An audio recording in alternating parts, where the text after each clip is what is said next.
is way across Georgia. She grew up in Waycross, Georgia, where she picked other people's cotton and other people's tobacco. But because this is America, the 82-year-old hands that used to pick somebody else's cotton and somebody else's tobacco picked her youngest son to be a United States Senator.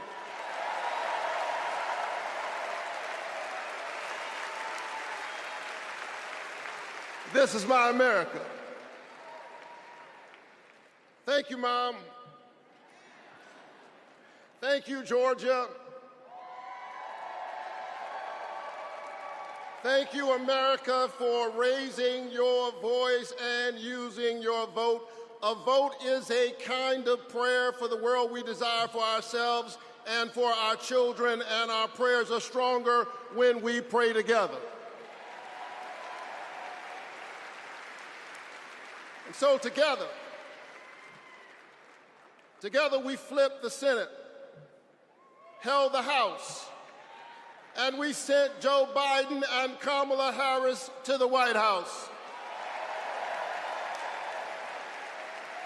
Together we vaccinated our citizens, we fortified our cities and our towns, and we stood by our small businesses. Together we set out to heal the land. A nation besieged by a deadly pandemic and beset by the awful and divisive rhetoric of a man too small for the office entrusted him or the task set before him.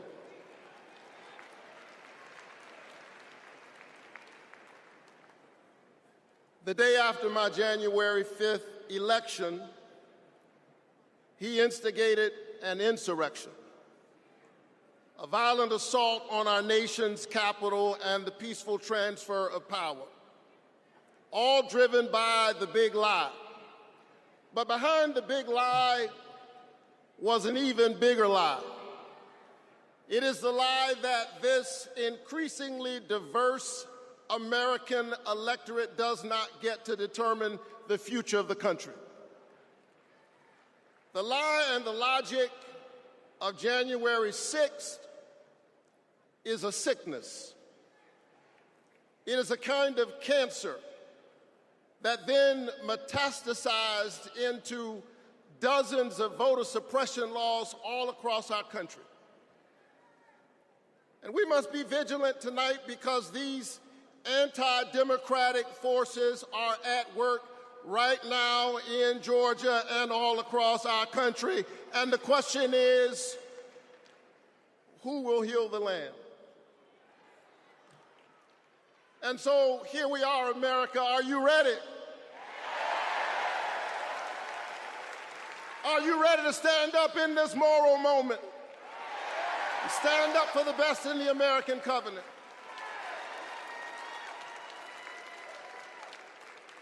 Elections are about the character of a country. And we must decide, again, we are the latest generation of Americans who get to decide what kind of country we want to be. And we must choose between the promise of January 5th and the peril of January 6th. A nation that embraces all of us or just some of us. Donald Trump's America is the America of January 6th. People who have no vision traffic in division. He does not know how to lead us, and so he wants to divide us. America, make no mistake, Donald Trump is a plague on the American conscience.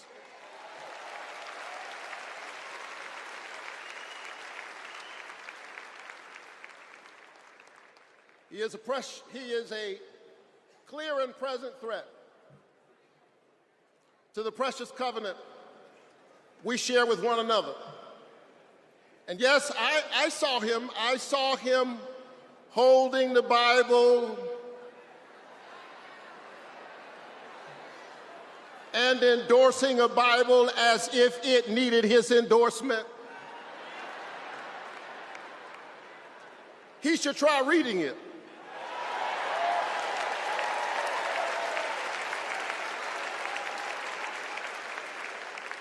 It says, do justice, love kindness, and walk humbly with your God. He should try reading it. It says, love your neighbor as yourself. It says, inasmuch as you've done it unto the least of these, you have done it also unto me.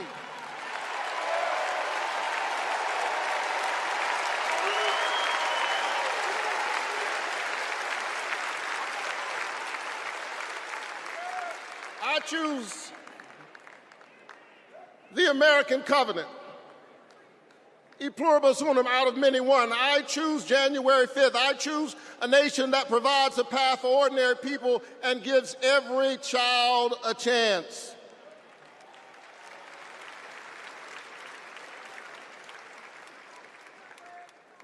And that's Joe Biden's America. And he's been fighting for it for more than a half century. President Biden, America is so much better because of you, a true patriot who has always put the people first. Thank you, Joe.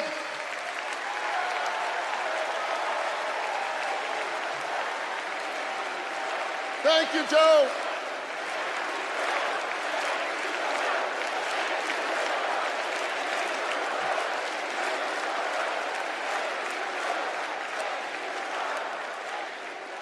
But I'll tell you something else. Not only is that Joe Biden's America, that's Kamala Harris's America.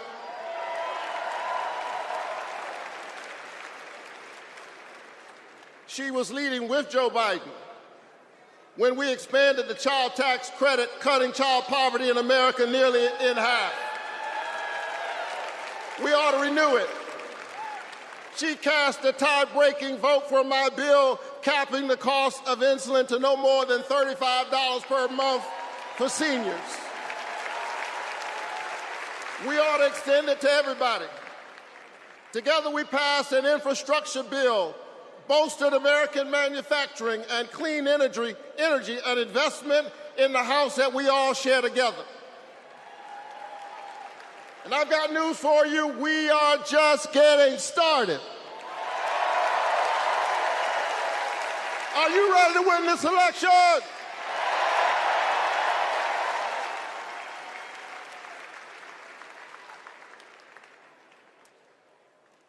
Kamala Harris and Tim Walz represent the new way forward. We're not going back. We're not going back because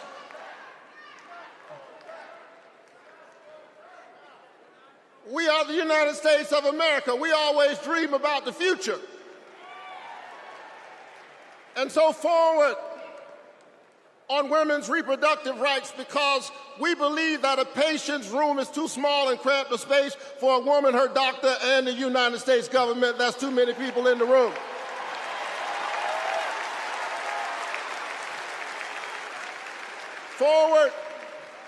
Forward on worker rights, because most people do not mind working. They just want to share in the prosperity that they are creating for others. Forward on voting rights. Forward on affordable housing and access to health care.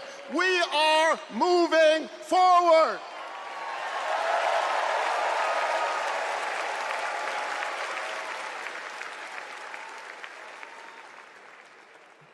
And so I'm inspired tonight. I'm inspired by all of you. I'm inspired by the resilience of an American spirit that has rebounded from the pandemic and is holding at bay the forces that are trying to divide us. And I'm inspired tonight by the memory of my late father, a preacher and a junk man. Monday through Friday, he lifted old broken cars and put them on the back of an old rig, But on Sunday morning, the man who lifted broken cars lifted broken people whom other people had discarded and told them that they were God's somebody.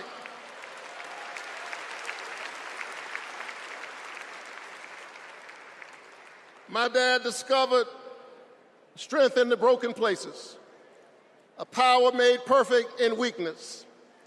And so I'm convinced tonight that we can lift the broken even as we climb. I'm convinced tonight that we can heal sick bodies. We can heal the wounds that divide us. We can heal a planet in peril. We can heal the land.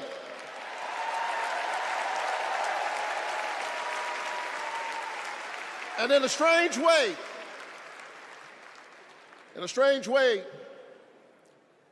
the pandemic taught us how. A contagious airborne disease means that I have a personal stake in the health of my neighbor.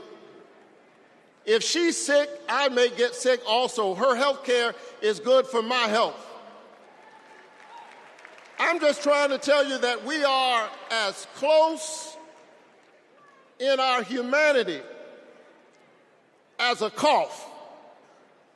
I need my neighbor's children to be okay so that my children will be okay. I need all of my neighbor's children to be okay. Poor inner city children in Atlanta and poor children of Appalachia. I need the poor children of Israel and the poor children of Gaza. I need Israelis and Palestinians. I need those in the Congo, those in Haiti, those in Ukraine. I need American children on both sides of the track to be okay.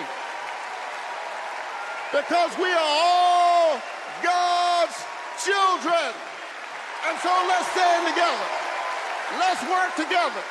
Let's organize together. Let's pray together. Let's stand together. Let's heal the land. God bless you. Keep the faith and keep looking up.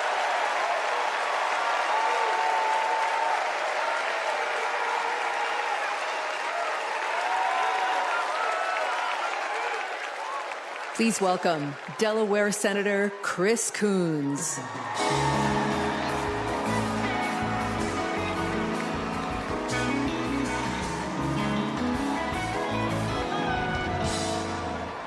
Good evening, folks.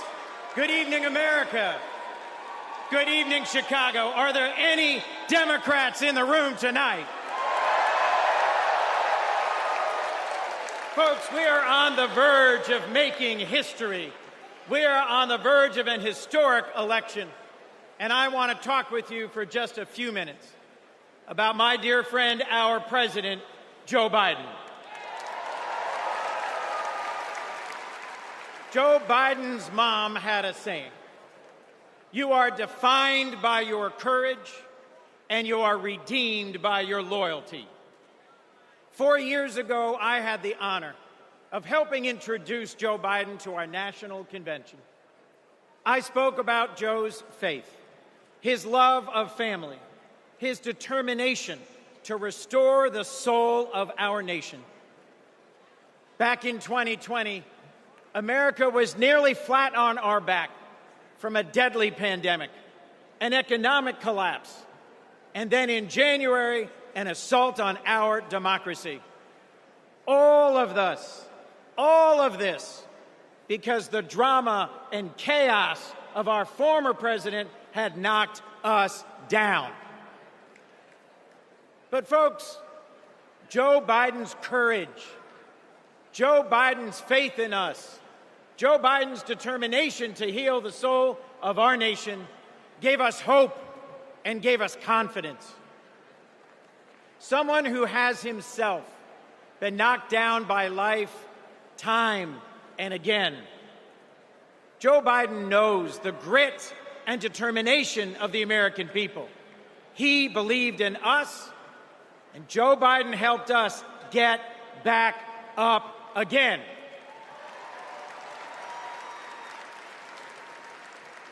Using the incredible skills he developed in many years in the U.S. Senate, Joe got passed and signed into law the most consequential legislation of any president in 60 years, helping our veterans, advancing gun safety, cutting prescription drug prices, fighting climate change, rebuilding bridges and broadband, bringing manufacturing back to America. Together, Joe and Kamala help rebuild our economy from the middle up, from the bottom up, and the middle out, not from the top down. And they made our families safer and our country stronger at home and abroad. Today, we are so much better off because they believed in us, in our democracy. And our incredible First Lady, Jill Biden, our incredible First Lady, Jill Biden, our incredible First Lady, Jill Biden, was at Joe's side every step of the way, fighting for education, advancing the cancer moonshot, determined to improve women's health care, honoring military families. Joe and Jill, together, you have done so much for us, and there's so much more you will do and we can do together. Mr. President, thank you. Thank you for elevating a great leader in Kamala Harris.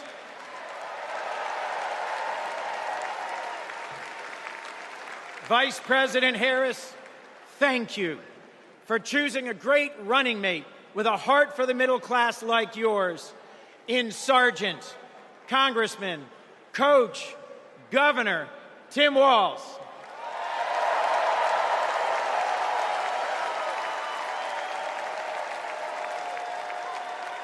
I have hope. Do you? I have hope. Do you? I have hope. Do you? And it is in no small part because of Joe Biden. I have never known a more compassionate man than Joe Biden. I have never known a man who has taken from his own loss and his own faith and delivered so much for the future of so many others. Mr. President, you were my senator as a Delawarean. You are my president as an American, and you will always be my friend. On behalf of our nation, Joe, for your courage in fighting for our democracy, we thank you.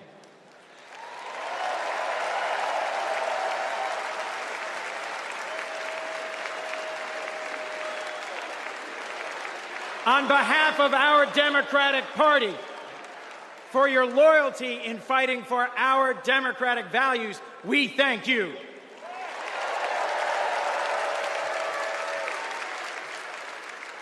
And on behalf of Delaware, thank you, Joe, and God bless you.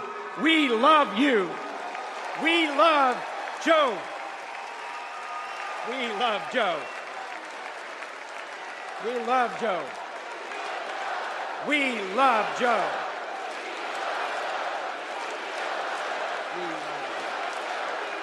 Thank you all. We love Joe. God bless you, and thank you very much.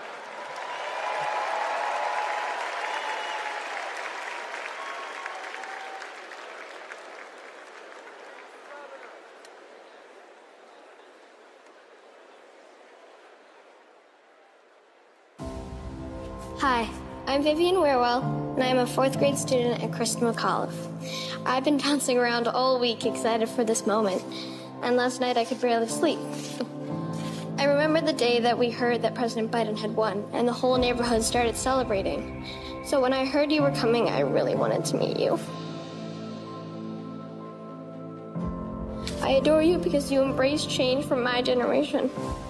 And the ones to come, I look up to you.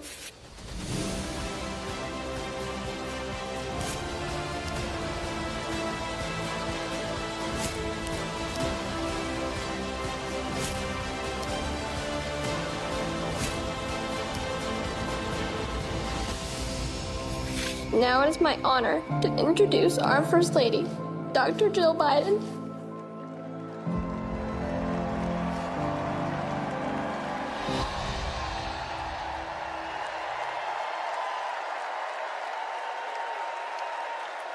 Please welcome First Lady of the United States, Jill Biden.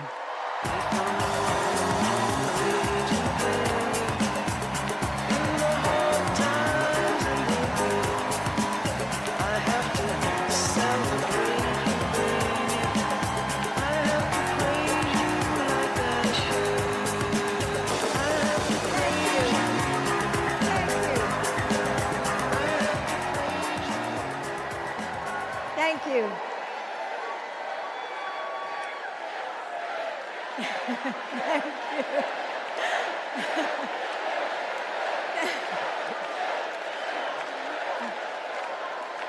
Thank you. Thank you so much. Love you too. Joe and I have been together for almost 50 years. And still, there are moments when I fall in love with him all over again. Like when I handed him our baby Ashley for the first time and saw the smile that lit up his face. Or on nights after an exhausting day working in the Senate, when he would read one more bedtime story just because the kids asked. When he stops on a rope line because he sees someone grieving who needs to know that everything is going to be all right one day.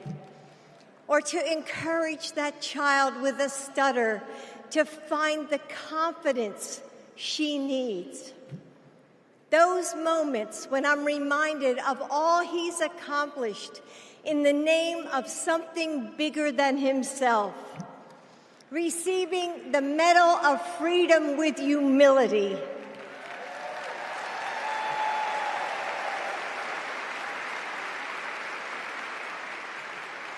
Placing his hand on our family Bible to take his oath of office.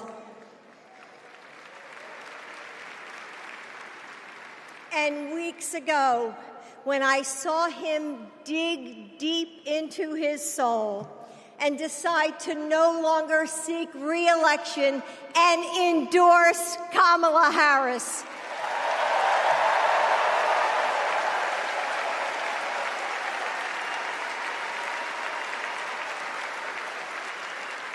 With faith and conviction, Joe knows that our nation's strength doesn't come from intimidation or cruelty.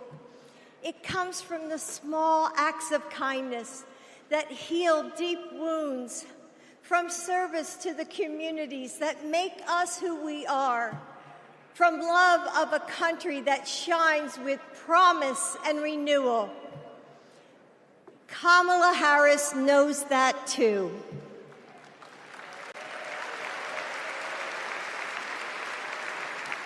Our son, Beau, first worked with Kamala when he was Attorney General of Delaware. He told me at the dinner table one night, "Mom, she's special, someone to keep your eye on." And he was right. Joe and I know Kamala. We have seen her courage, her determination, and her leadership up close. Kamala and Tim, you will win.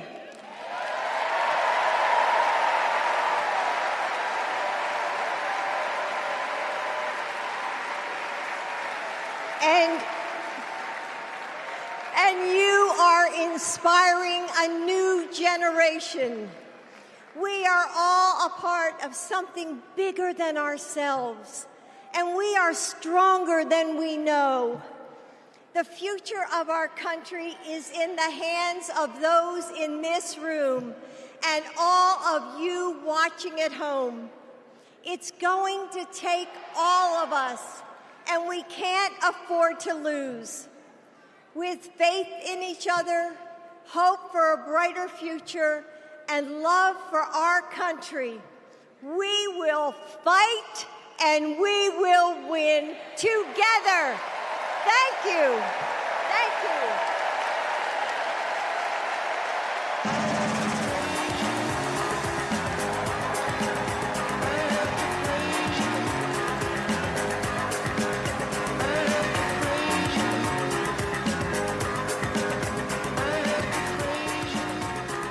Please welcome first daughter, Ashley Biden.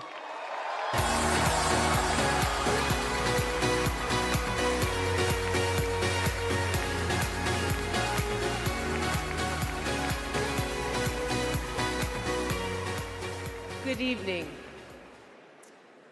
I have this memory. It's the eve of my 8th birthday. Dad is still in D.C., tending to urgent matters in the Senate. That night, as a surprise, Mom told me, Bo, and Hunter to get in the car. I remember pulling up to the Wilmington Amtrak station, riding up the escalator to the platform. The train stops, doors open, and Dad steps out.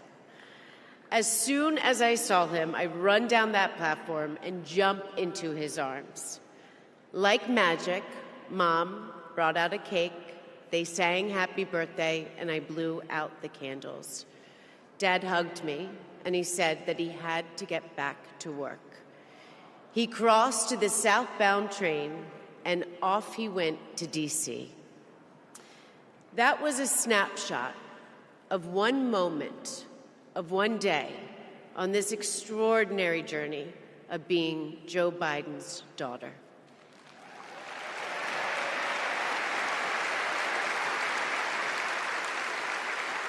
Joe Biden is the OG girl dad.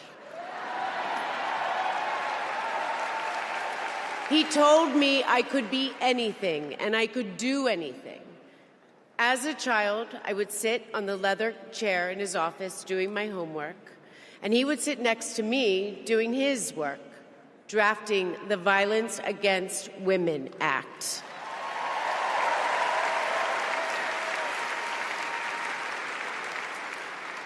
And he wasn't just a girl dad. I could see that he valued and trusted women. How he listened to his mother, how he believed in his sister, and most of all, how he respected my mother's career. Dad was always there, doing everything he could to be a true partner to her. Dad, you always tell us, but we don't tell you enough, that you are the love of our lives and the life of our love.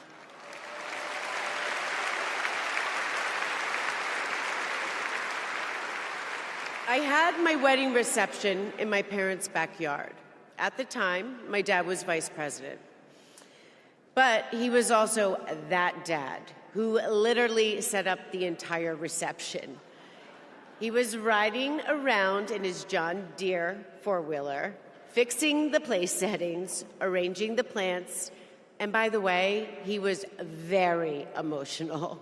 I thought that I would be a mess, but he was the one crying, and I was the one who had to comfort him. Before he walked me down the aisle, he turned to me and said that he would always be my best friend. All these years later, Dad, you are still my best friend. His example in service inspired my career. I'm a social worker in Philadelphia.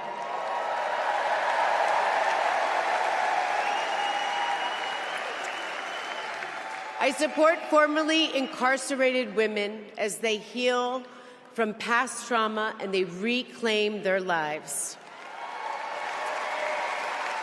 Dad always told me that I was no better than anybody else and nobody was better than me.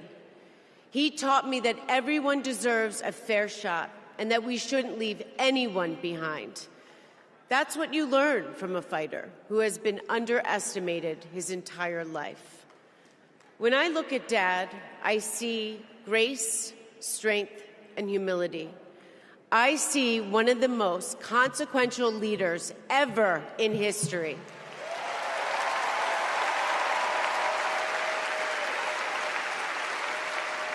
And I also know that he never stops thinking about you, about your dreams, about your dignity, about your opportunities, about your family.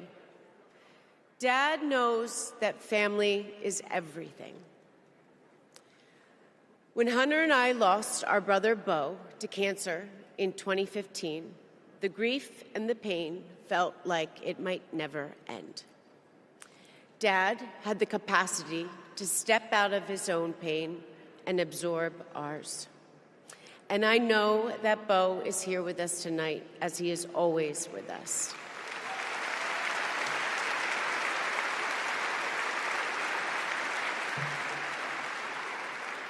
After Beau passed, I got this tattoo on my wrist. It says, "Courage, dear heart." A reminder to myself to keep going, to get back up, like my dad has always done. He has taught me that a courageous heart is a miraculous thing. A courageous heart can heal a family. A courageous heart can heal a nation, and maybe even the world. And now, this election requires the courageous hearts of all of us. In 2020, my dad selected Kamala Harris to beat Donald Trump. And he knows in 2024, she will beat Donald Trump again.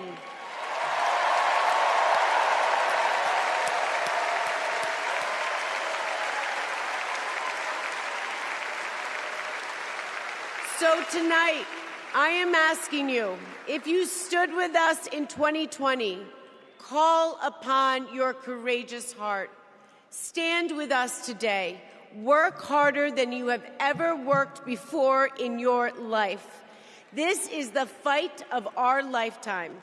Our freedom, our democracy, our reproductive rights. All of this, all of it is on the ballot. And I know together we can do this, because my dad helped show us the way.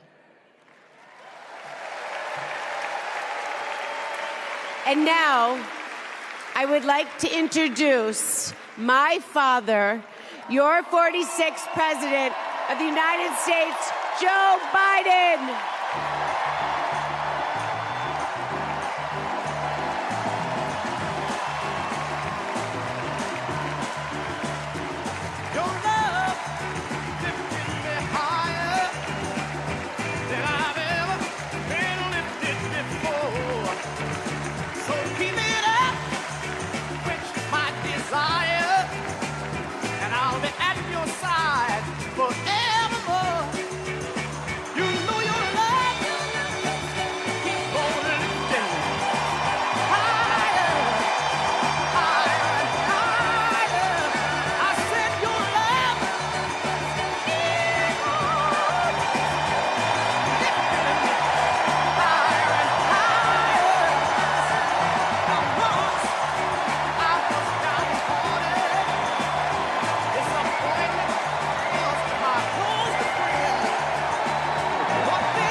Thank you.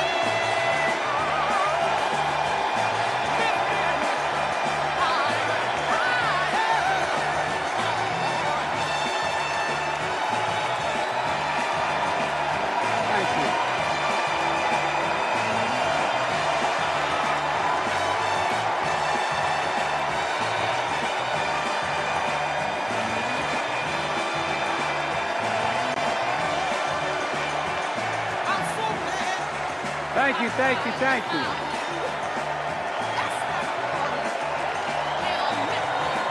Thank you.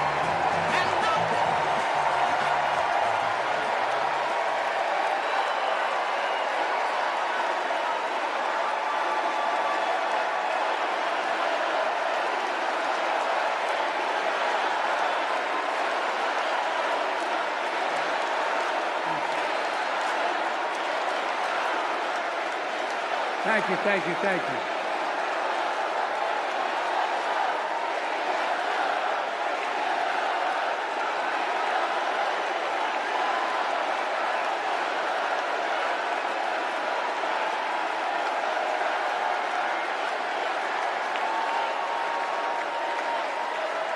Thank you, thank you, thank you.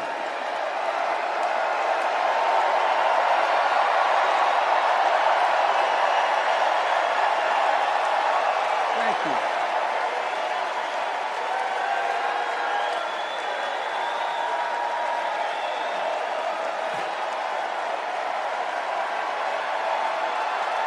Thank you.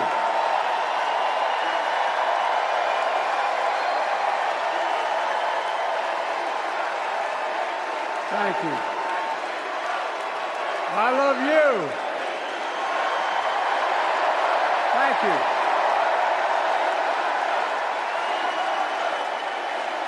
Thank you, thank you, thank you.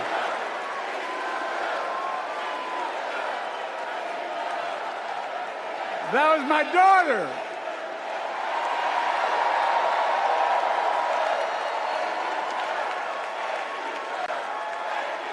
Thank you.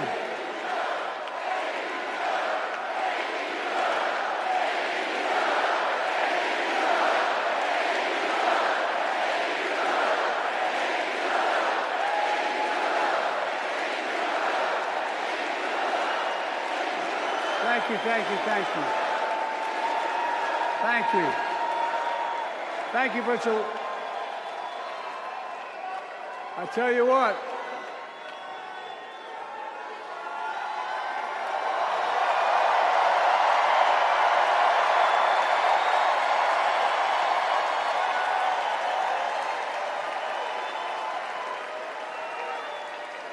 To my dearest daughter, Ashley, God love you, you're incredible.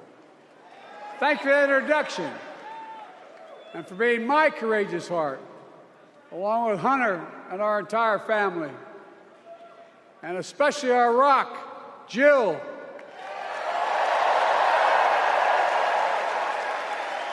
Who, as those of you who know us, she still leaves me both breathless and speechless.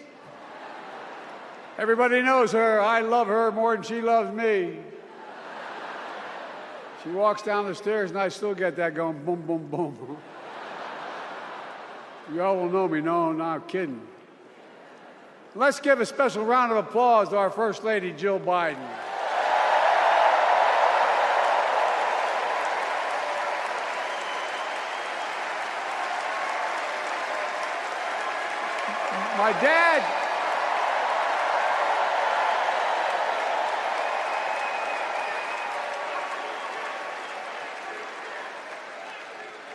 My dad used to have an expression, for real. He'd say, Joey, family is the beginning, the middle, and the end.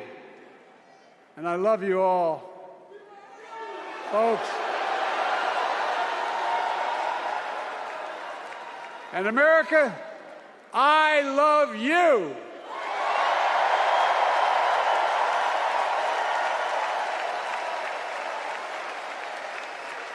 Folks, let me ask you.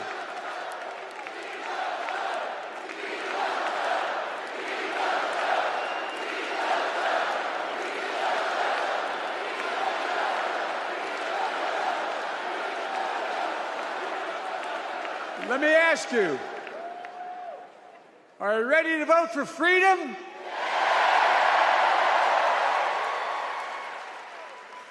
Are you ready to vote for democracy and for America? Let me ask you, are you ready to elect Kamala Harris and Tim Walz, President and Vice President of the United States?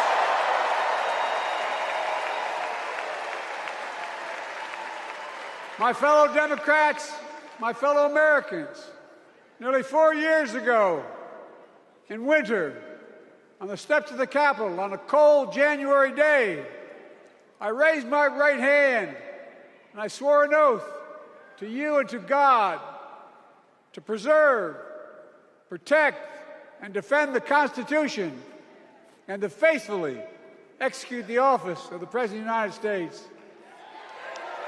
In front of me was the city surrounded by the National Guard. Behind me, a Capitol just 2 weeks before had been overrun by a violent mob. But I knew then, from the bottom of my heart, that I knew now, there is no place in America for political violence. None. You cannot say you love your country only when you win.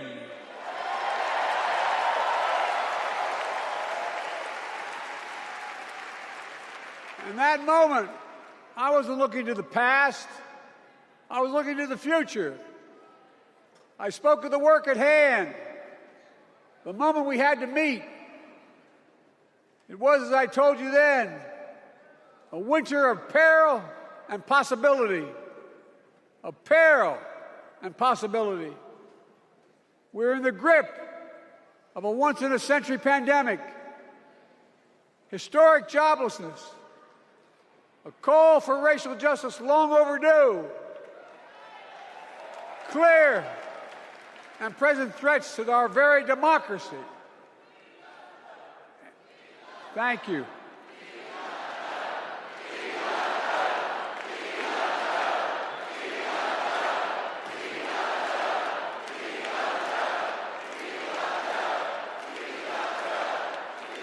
And yet I believed then, and I believe now, that progress was and is possible. Justice is achievable. And our best days are not behind us, they're before us.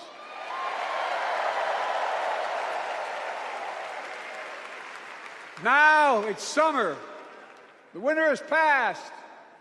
And with a grateful heart, I stand before you now on this August night to report that democracy has prevailed.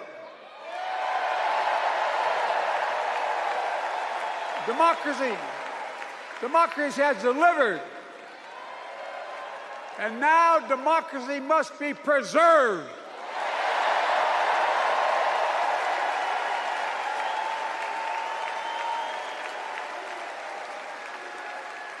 You've heard me say it before. We're facing an inflection point.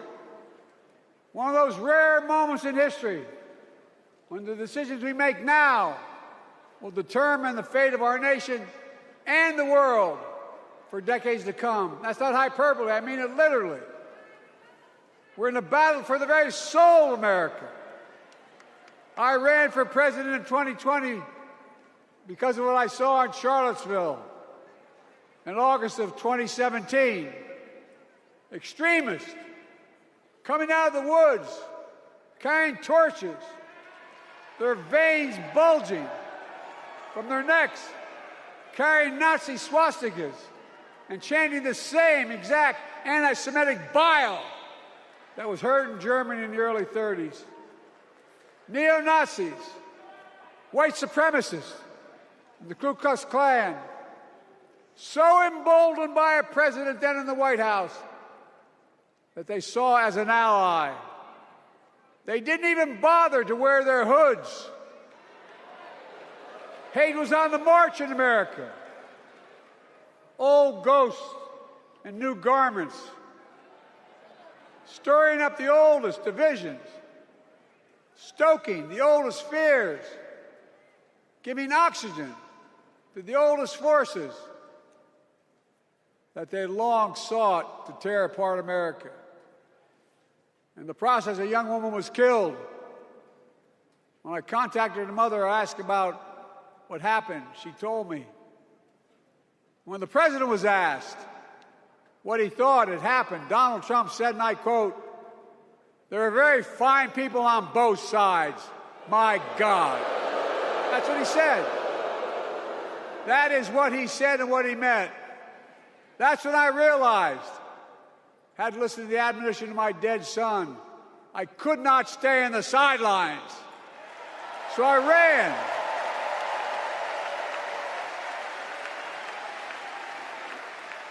Because I had no intention of running again. I just lost part of my soul. But I ran with a deep conviction. In America, I know and believe in an America where honesty, dignity, decency still matter. An America where everyone has a fair shot and hate has no safe harbor.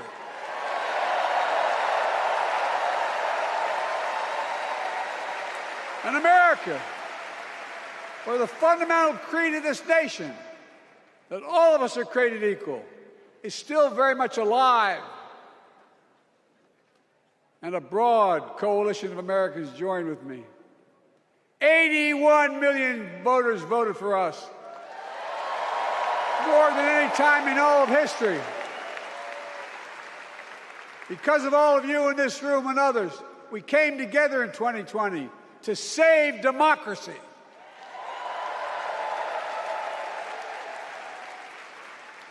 As your president, I've been determined to keep America moving forward, not going back, to stand against hate and violence in all its forms, to be a nation where we not only live with but thrive on diversity, demonizing no one, leaving no one behind, and becoming the nation that we profess to be. I also ran to rebuild the backbone of America, the middle class.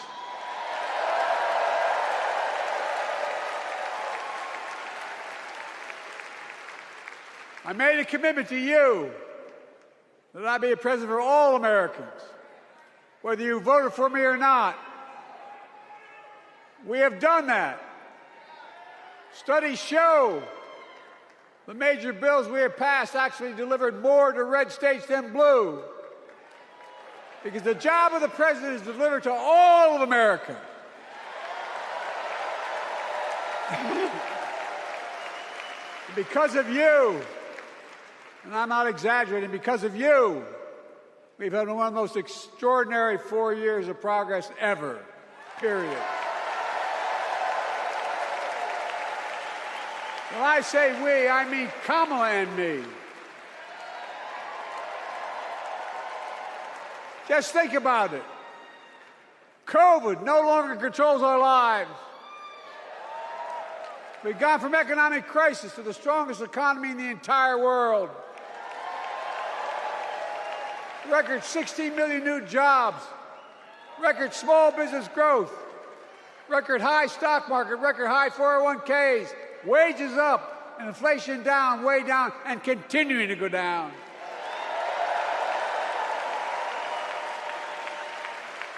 The smallest racial wealth gap in 20 years. And yes, we both know we have more to do, but we're moving in the right direction. More Americans have peace of mind that comes from having health insurance. More Americans have health insurance today than ever before in American history.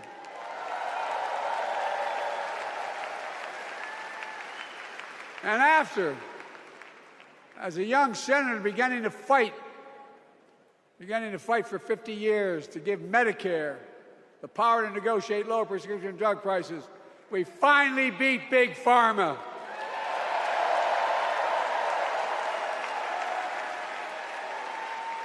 And guess who cast the tie-breaking vote? Vice President, soon-to-be President Kamala Harris.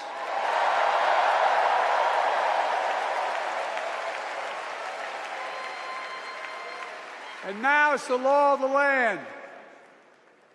Instead of paying $400 a month for insulin, seniors with diabetes will pay $35 a month. The law we passed already includes, starting in January, every senior's total prescription cost can be capped at $2,000 no matter how expensive the drugs they have. And what we don't focus on, and our Republican friends don't seem to understand, our reforms don't just save seniors money, they save the American taxpayers money. You know what we just passed saved? It saved $160 billion over the next decade. That's not hyperbole. It's because Medicare no longer has to pay those exorbitant prices to the big pharma. But look, well, thank you, Kamala, too. Look, folks, how can we have the strongest economy in the world without the best infrastructure in the world? Donald Trump promised Infrastructure Week every week for 4 years, and he never built a damn thing.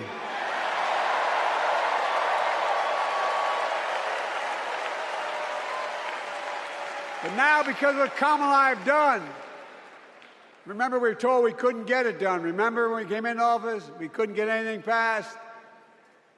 But right now, we're giving America an infrastructure decade, not week. We're modernizing our roads, our bridges, our ports, our airports, our trains, our buses. We're removing every lead pipe from schools and homes so every child can drink clean water.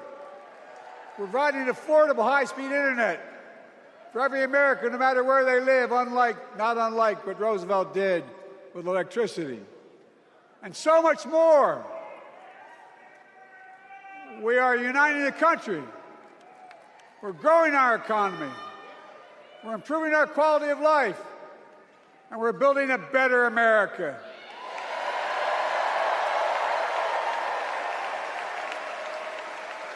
Because that's who we are. How can we be the strongest nation in the world without leading the world in science and technology?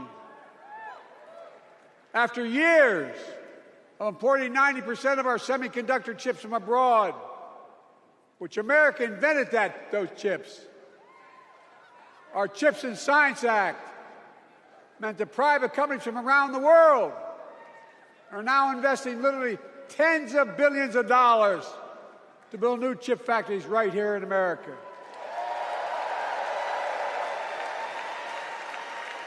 And over that period, they'll create tens of thousands of jobs. And many of those jobs in the so-called fabs, the buildings that make the chips, that's being constructed now. And guess what? The average salary in those fabs, size of a football field, will be over $100,000 a year, and you don't need a college degree.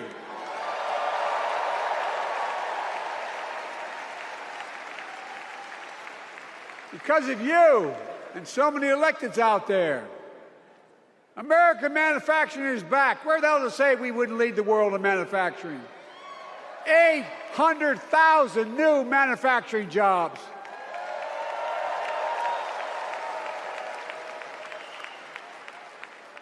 Our Republican friends and others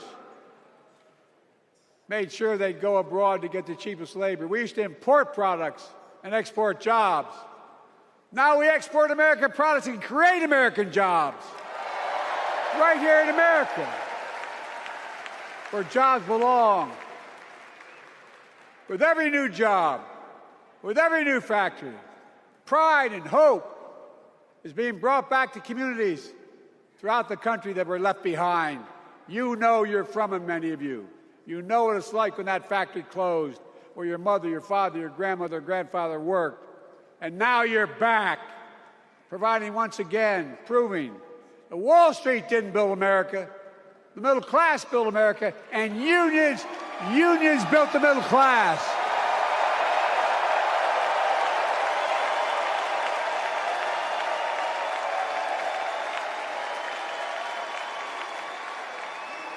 It's been my view since I came to the Senate. And that's why I'm proud to have been the first president to walk a picket line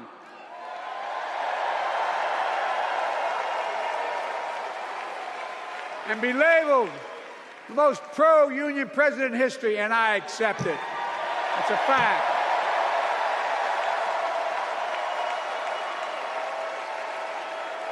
Because when unions do well, we all do well.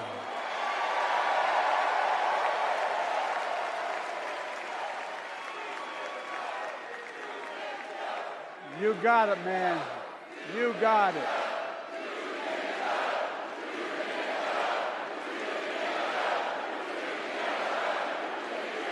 I agree. I'm proud. Look, remember we told we couldn't get anything done because we couldn't get anything done in the Congress? Well, with your support, we passed the most significant climate law in the history of mankind.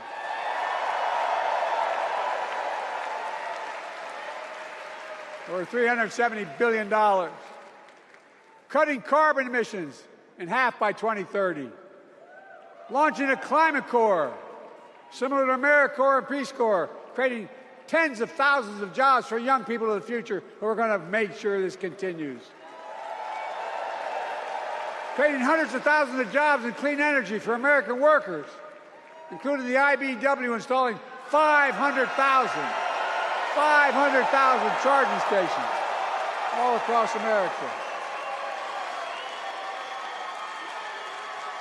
And in the process, reducing carbon emissions. And we're seeing it. We're seeing to it that the first beneficiaries of environmental initiatives are those fence-line communities that have been smothered by the legacy of pollution. Louisiana and Delaware, Route 9, all the factories, all those chemical factories are right next to the poorest neighborhoods. They're the ones we're going to bring back.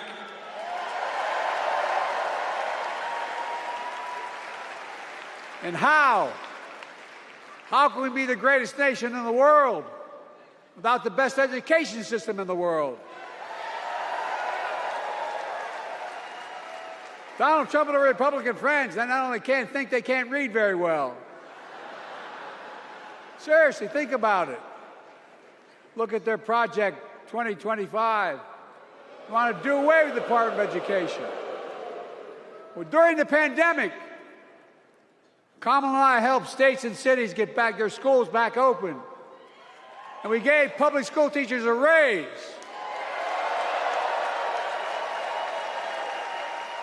We created apprenticeships with business and the communities, putting students on a path to a good paying job, whether or not they go to college. And by the way, we're making college a hell of a lot more affordable. Increasing Pell Grants by $900. Over $15 billion to HBCUs. Minority service education, including Hispanic institutions and tribal colleges. We kept our commitment to provide more student relief than ever by lifting the burden of helping millions of families so they could get married, start a family, buy a home, and begin to build family wealth and contribute to the community and grow our economy. It's not costing us, it's creating more wealth. We fundamentally transformed how our economy grows, from the middle out and the bottom up instead of the top down. You know, my dad used to say there wasn't a whole hell of a lot to drop down on my kitchen table at the end of the month. I come from a basic middle-class family, 3-bedroom house, 4 kids, a grandpop living with us, decent neighborhood, but never a penny to spare. And look, that top-down notion never worked. A lot of Democrats didn't think it worked, thought it worked, but it doesn't. And when we did all that, what we've done, everybody can do well. Everybody.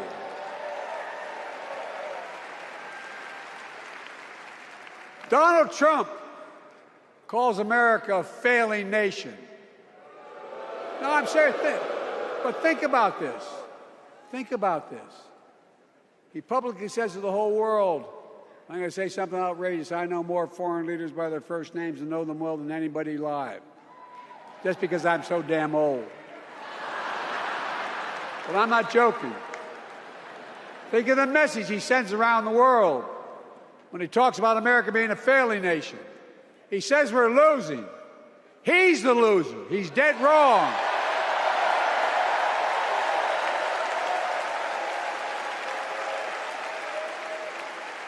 Many of you are very successful people who travel the world. Name me a country in the world that doesn't think we're the leading nation in the world. Without America, not a joke, think about it. I'm being literal. Who could lead the world other than the United States of America? Well, guess what? America's winning, and the world's better off for it.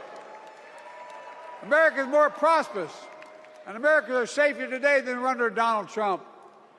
Trump continues to lie about crime in America, like everything else. Guess what? On his watch, the murder rate went up 30%, the biggest increase in history. Meanwhile, we made the largest investment, Kamala and I, in public safety ever. Now, the murder rate is falling faster than any time in history. Violent crime has dropped to the lowest level of more than 50 years. And crime will keep coming down when we put a prosecutor in the Oval Office instead of a convicted felon.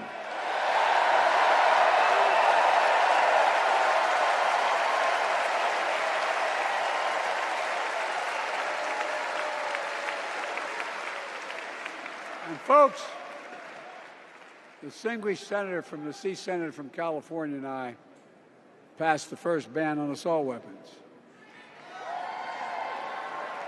And guess what? It worked. If we care about public safety, we need to prevent gun violence. And what makes me ashamed when I travel the world, which I do, more children in America are killed by a gunshot than any other cause in the United States. More die from a bullet than cancer, accidents, or anything else in the United States of America. My God. That's why Kamala and I are proud. We beat the NRA when we passed the first major bipartisan gun safety law in 30 years.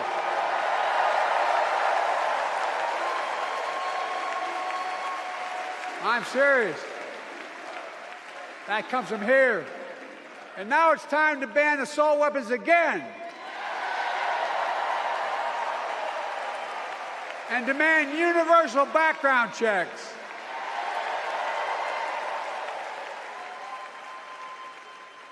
It's hard.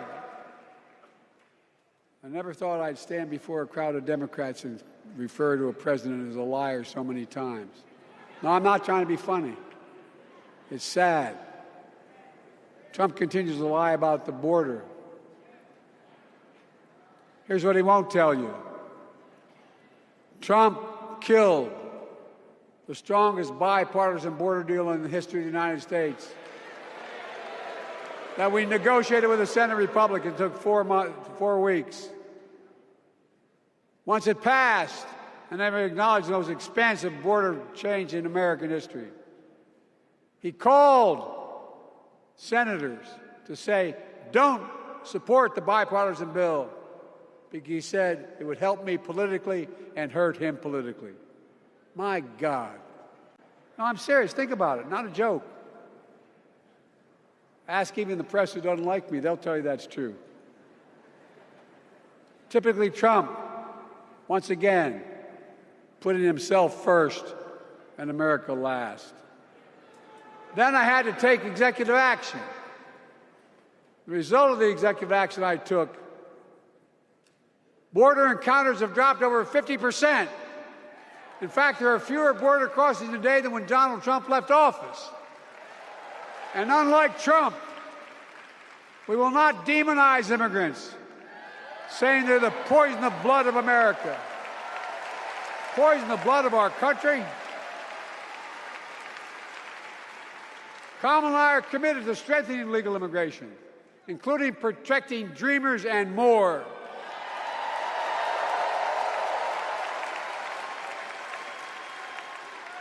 And here's what else I believe in: protecting your freedom to vote, your freedom to love who you love,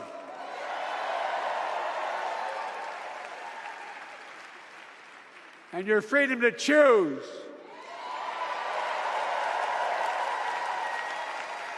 In its decision overturning Roe v. Wade, as you heard earlier tonight, the United States Supreme Court majority wrote the following, quote, "Women are not without electoral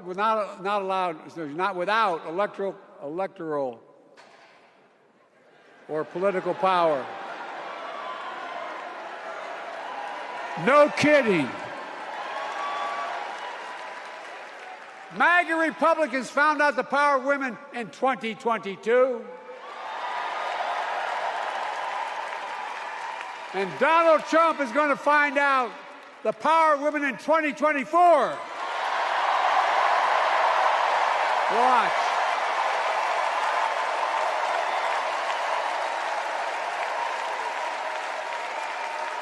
And where Trump and his mega Republican right-wingers seek to erase history, we Democrats continue to write history and make more history. I'm proud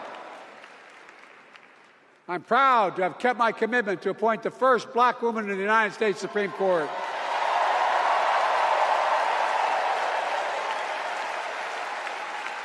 Ketanji Brown Jackson,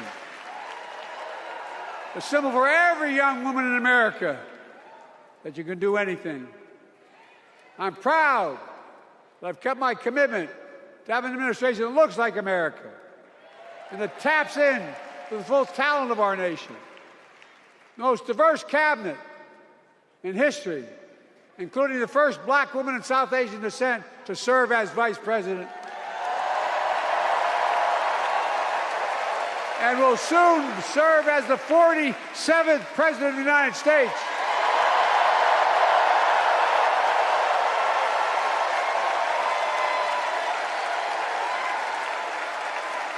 She is good. Look. Thank you, Kamala.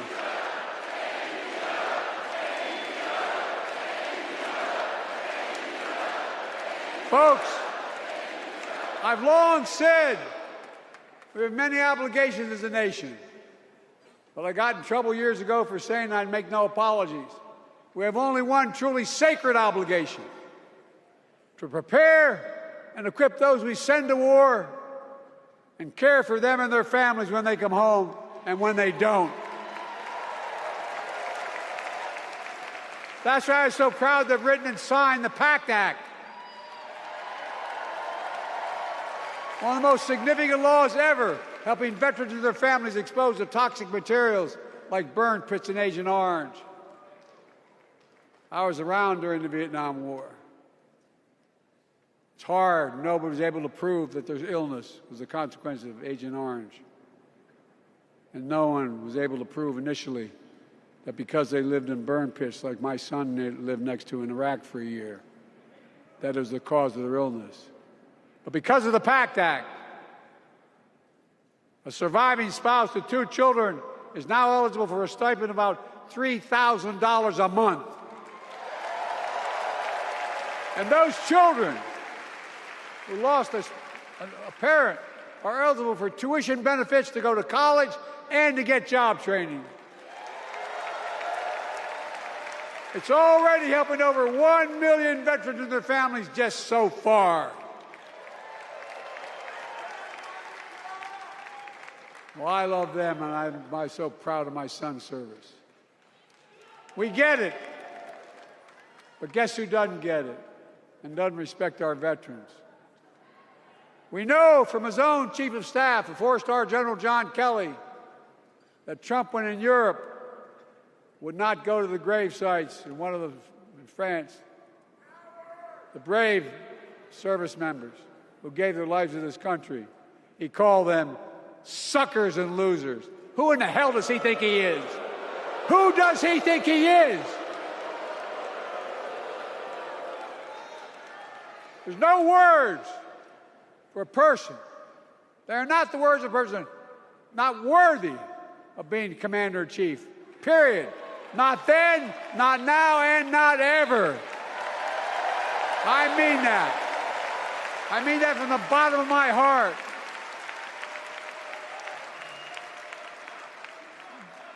Just as no commander-in-chief should ever bow down to a dictator, the way Trump bows down to Putin.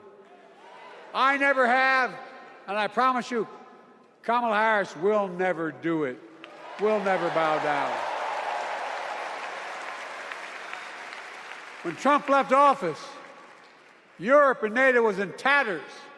Not a joke. America First doctrine changed our whole image in the world.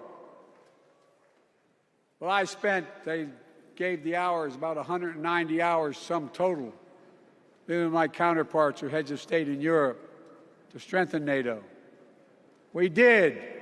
We united Europe like it hadn't been united for years, adding Finland and Sweden to NATO.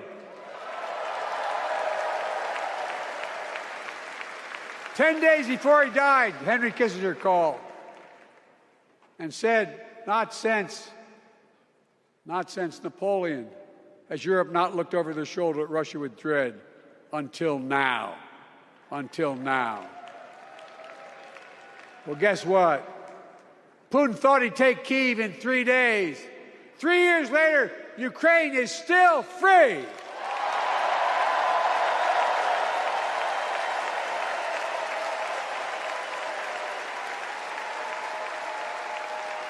When I came to office, the conventional wisdom was that China would inevitably surpass the United States.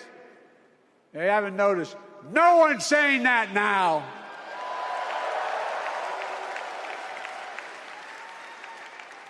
And we'll keep working to bring hostages home and end the war in Gaza and bring peace and security to the Middle East.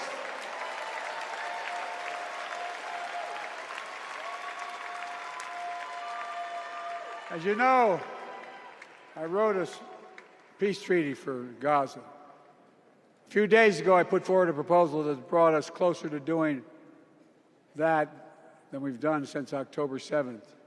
We're working around the clock, my Secretary of State, to prevent a wider war and reunite hostages with their families and surge humanitarian health and food assistance into Gaza now. To end the civilian suffering of the Palestinian people, and finally deliver a ceasefire and end this war.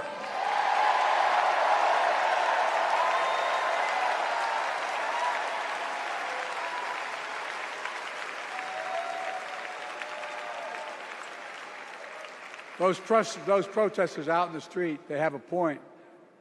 A lot of innocent people are being killed on both sides. Just as we worked around the clock to bring home wrongfully detained Americans and others from Russia in one of the most complicated swaps in history, but they're home. Kamala and I are going to keep working to bring all Americans wrongfully detained around the world home. I mean it.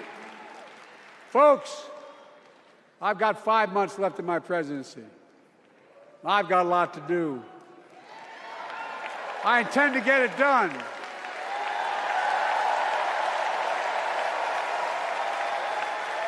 It's been the honor of my lifetime to serve as your president. I love the job, but I love my country more. I love my country more. And all this talk about how I'm angry at all those people who said I should step down, that's not true.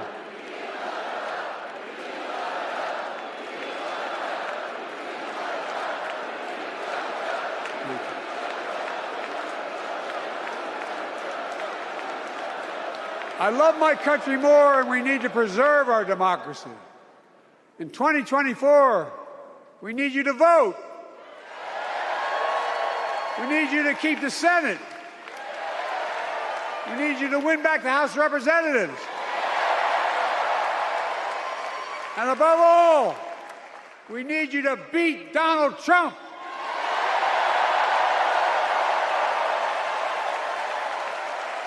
And elect Kamala and Tim President and Vice President of the United States of America. Look, they'll continue to lead America forward, creating more jobs, standing up for workers, growing the economy, lower the cost to American families so they just have a little more breathing room. We've made incredible progress, but we have more work to do. And Kamala and Tim will continue to take on corporate greed and bring down cost of food. They'll keep taking on Big Pharma, making insulin $35 a month, not just for seniors, but for everyone in America. And capping prescription drug costs at a total of $2,000, not just for seniors, but for everyone. And folks, that's going to save America again tens of billions of dollars. Folks, they'll make housing more affordable, building 3 million new homes, providing $25,000 down payment assistance for the first-time home buyer, more than the 10 we approved. Donald Trump wants a new tax on imported goods, food, gas, clothing, and more. You know what that will cost the average family, according to the experts? $3,900 a year in a tax. No, it's a fact. Kamala and Tim will make the child care tax credit permanent.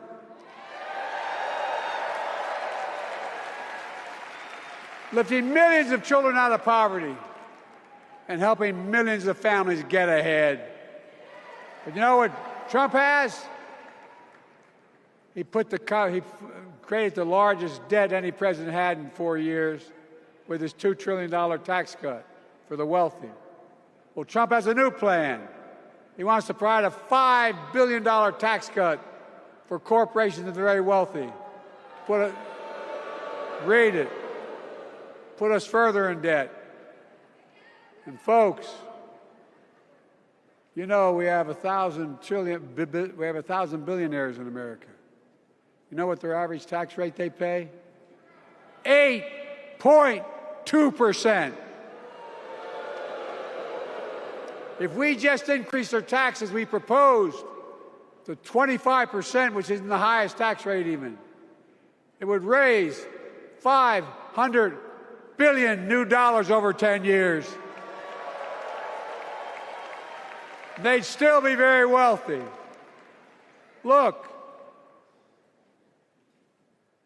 Kamala and Tim are going to make them pay their fair share. They'll protect Social Security and Medicare. Trump wants to cut Social Security and Medicare. Kamala and Tim will protect your freedom. They'll protect your your right to vote. They'll protect your civil rights.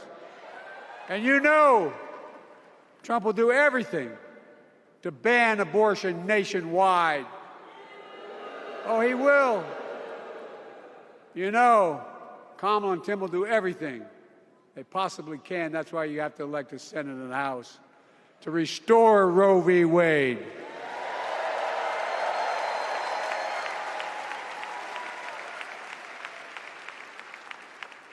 The ancient Greeks taught us that character is destiny. Character is destiny. For me and Jill, we know Kamala and Doug are people of character. It's been our honor to serve alongside them. And we know that Tim and Gwen Waltz are also people of great character. Selecting Kamala was the very first decision I made when I became our nominee. And it was the best decision I made my whole career.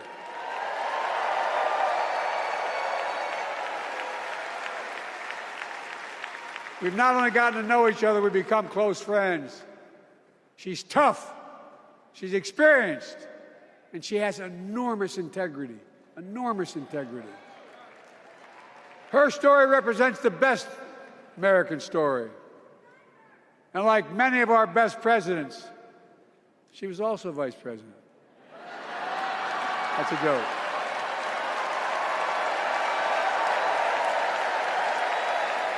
But she'll be a president our children can look up to. She'll be a president respected by world leaders because she already is. She'll be a president we can all be proud of. And she will be an historic president who puts her stamp on America's future.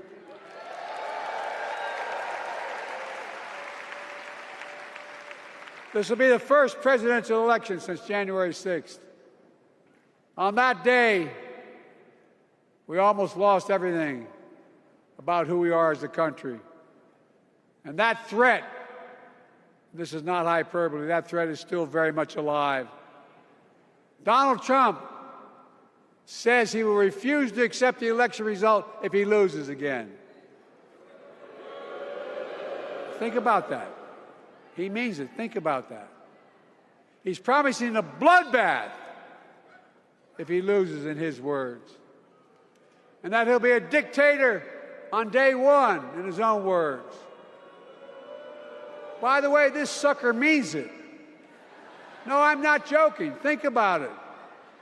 Anybody else said that in the past, you'd think he was crazy. He is crazy, but you'd think it was an exaggeration, but he means it. We can't let that happen. Folks, all of us carry a special obligation. Independents, Republicans, Democrats. We saved democracy in 2020, and now we must save it again in 2024.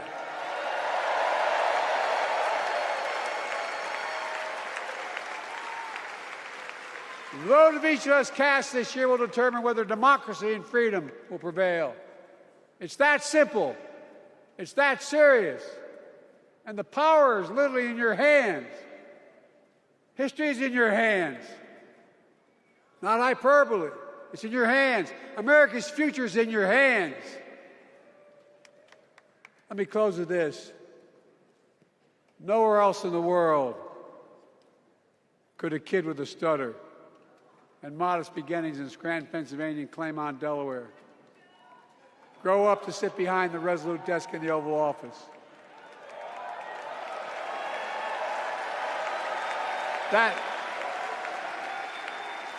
That's because America is and always has been a nation of possibilities. Possibilities. We must never lose that. Never. Kamala and Tim understand that this nation must continue to be a place of possibilities, not just for the few of us, but for all of us. So join me in promising your whole heart to this effort, and where my heart will be. I promise I'll be the best volunteer Harrison Waltz has Cam ever seen.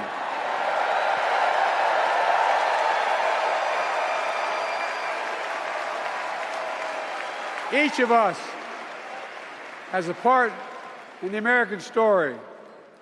For me and my family, there's a song that means a lot to us, that captures the best of who we are as a nation. The song is called American Anthem. There's one verse that stands out, and I can't sing worth a damn, so I'm not going to try. I'll just quote it. The work and prayers of centuries have brought us to this day. What shall our legacy be? What will our children say? Let me know in my heart when my days are through. America, America, I gave my best to you.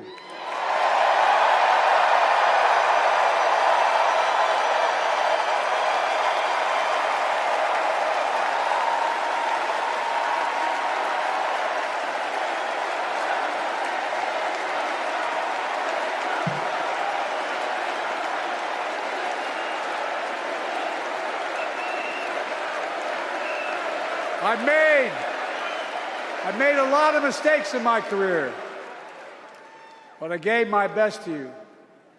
For 50 years, like many of you, I've given my heart and soul to our nation. And I've been blessed a million times in return with the support of the American people.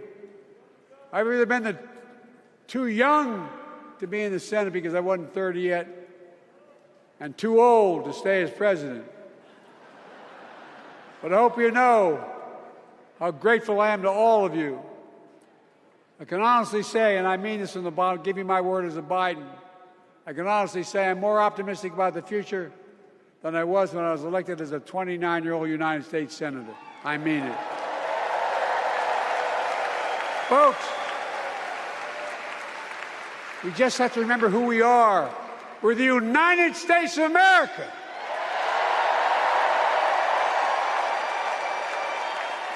And there's nothing we cannot do when we do it together.